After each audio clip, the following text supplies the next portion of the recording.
This is a presentation on bronchiectasis by Noel Wooten. First, we need to understand what is bronchiectasis.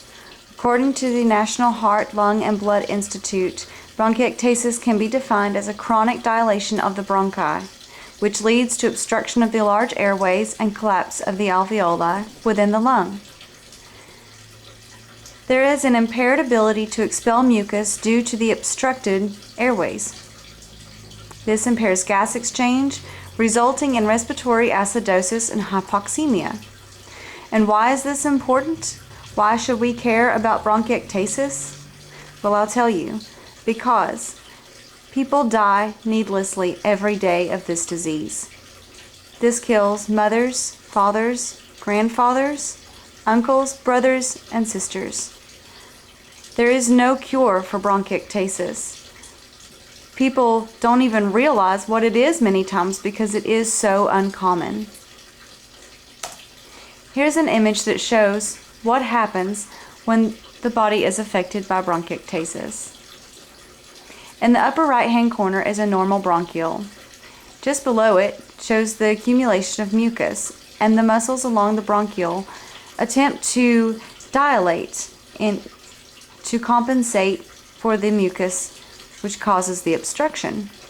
As it continues to dilate and swell, mucus and air get trapped within the bronchioles, and the alveoli begin to die.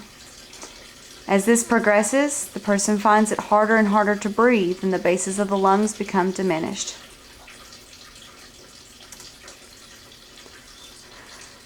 According to a study conducted by the Hippocrates Group, 110,000 people are affected by bronchiectasis each year in the U.S., and those over age 55 are more likely to die as a result of the disease. 55 is so young to die such a painful death. Bronchiectasis is slow and it's excruciating. It affects every body system, from the heart down to the kidneys to the skin. So what are the risk factors? How could we prevent it, possibly? Well, risk factors are smoking, which obviously could be prevented. If people knew about it, maybe they would be more willing to quit, and then they wouldn't have to face this awful disease.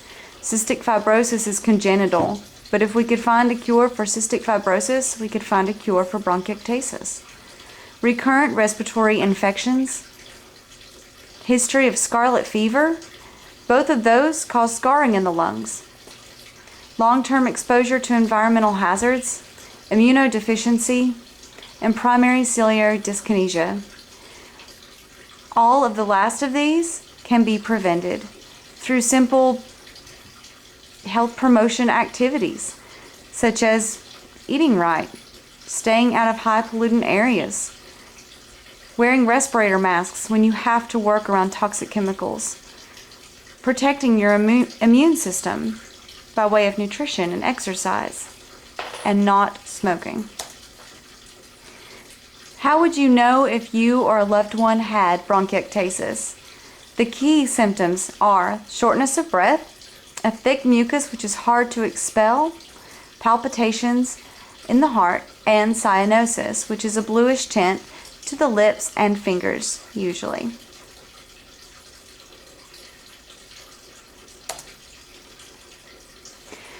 Treatment options include an incentive spirometer, tripod positioning, nebulizers, antibiotics, and chest percussion therapy. And according to the National Heart and Lung and Blood Institute, antibiotics are key in preventing exacerbation of the disease. Incentive spirometers are used. They are a medical device which exercise the large airways and the alveoli, keeping them open and patent and preventing them from collapsing. Tripod positioning is a position taken on by the patient in which they would lean over a table. This expands the lungs and prevents restriction of the airways. Nebulizers break loose the mucus and thin the secretions, making them easier to expel by coughing.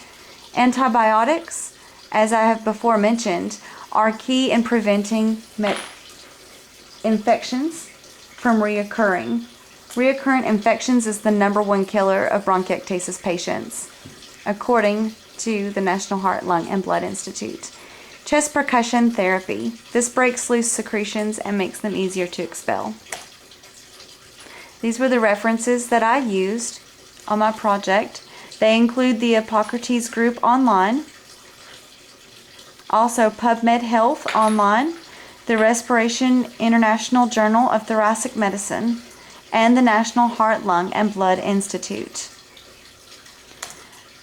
I thank you so much for watching my slideshow, and I really hope this helps to raise awareness of the issue so that we can work together to find a cure for that, so that we don't have to lose any more of our loved ones to this terrible disease. Thank you.